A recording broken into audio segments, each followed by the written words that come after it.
Seed oils, especially canola oil, are some of the most harmful things you could ever eat. That is, if you believe the never-ending stream of videos from seed oil haters. In this video, I'll start an exploration on what the science says about canola oil and how it compares to the generally well-loved olive oil. Hi, I'm Chung, an accredited nutritionist with a master's in nutritional sciences, here to share with you the latest evidence-based findings on healthy eating and living. To compare the health benefits of canola oil versus olive oil, I need to start off with a brief introduction to what are fats and fatty acids. All fat molecules consist of a glycerol backbone that is joined to 3 fatty acids. These fatty acids can then be classified as saturated, monounsaturated, and polyunsaturated.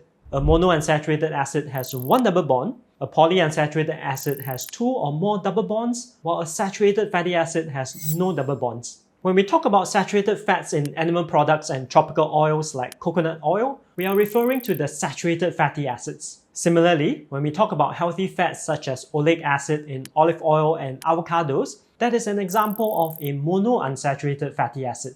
And when we're talking about omega-3 and omega-6, these are examples of polyunsaturated fatty acids. Linoleic acid and omega-6 acid and alpha-linolenic acid and omega-3 acid are both essential fatty acids. Just like vitamins, minerals, and essential amino acids, our bodies cannot produce these 2 essential fatty acids, and we need to obtain them from our diets. This is the reason why we do need to consume a certain amount of healthy fats in our diets, not only for these essential fatty acids, but also for the purpose of absorbing other important fat-soluble vitamins and other antioxidants. So how do the fatty acid compositions of canola oil and olive oil compare? Before I go into that, if you learned something in this video, help me hit the like, share and subscribe buttons and turn on the notifications. I'll also be throwing in some bonus superpowers of these 2 oils, so do watch till the end. Let's take a look at the fatty acid content of olive oil and canola oil, as well as butter just as a comparison. From the numbers, we can see that butter clearly has a lot more saturated fat compared to the 2 plant oils. Monounsaturated fat is the dominant fatty acid in both olive oil and canola oil, but canola oil contains significantly more of the essential polyunsaturated omega-6 and especially omega-3 acids. Long-term studies have consistently shown that replacing saturated fats with mono and polyunsaturated fats has beneficial health outcomes. For example, this study showed that replacing every 10 grams of butter with plant-based oils, including canola oil and olive oil, was associated with a 17% lower risk of dying from any cause.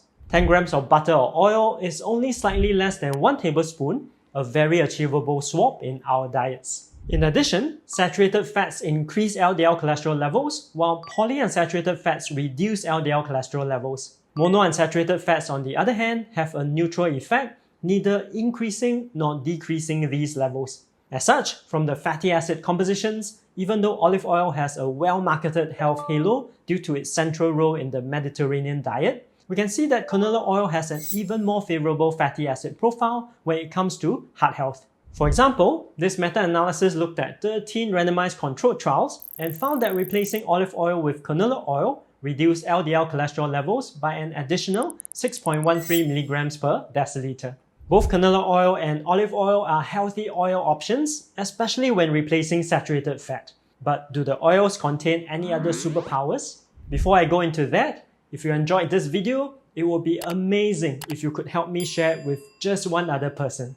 1 tablespoon of canola oil contains 1 gram of anti-inflammatory omega-3s compared to only 0.1 grams in olive oil. As such, 1 tablespoon of canola oil provides around 63% of the daily recommended requirement. This is one of the superpowers of canola oil, being one of the few plant oils that contain such a high amount of omega-3s. Both canola oil and olive oil are also decent sources of alpha-tocopherol, the main form of vitamin E we need in our diet. However, canola oil contains 5.8 grams of gamma-tocopherol compared to only 0.1 grams in olive oil. Gamma-tocopherol is another form of vitamin E that provides additional antioxidant and anti-inflammatory benefits. The third superpower of canola oil is its phytosterol content. Phytosterols are one of the pillars of the portfolio diet that has been shown to reduce LDL cholesterol. 1 tablespoon of canola oil contains around 100 milligrams of phytosterols compared to only around 30 milligrams in olive oil. However, extra virgin olive oil does have one superpower, and that's its polyphenol and antioxidant content. 1 tablespoon of extra virgin olive oil contains around 30 milligrams of total antioxidants compared to only 2 milligrams in canola oil. But just as a comparison, we could get around 280 milligrams of total antioxidants from just one serving of walnuts. Putting everything together, both canola oil and olive oil are healthy oil options, especially when substituting saturated fats in our diet. Even though there is overwhelming research done on olive oil and its benefits as part of a Mediterranean diet, I hope that this video has shown that the economical and often misunderstood canola oil could be a comparable or even healthier option when it comes to heart health. I'm Chung from Nutrition Domus, and if you are keen to find out more about one-to-one functional nutrition counseling, where I support clients on building sustainable habits to lower their LDL cholesterol, manage their blood pressure, reduce chronic inflammation, and improve their cardiovascular health, do head over to my website, nutritiondomus.com, and sign up for a free strategy session. In the meantime, check out these other videos where I explain how you could use various foods to reduce your risk of cardiovascular disease. See you in the next video.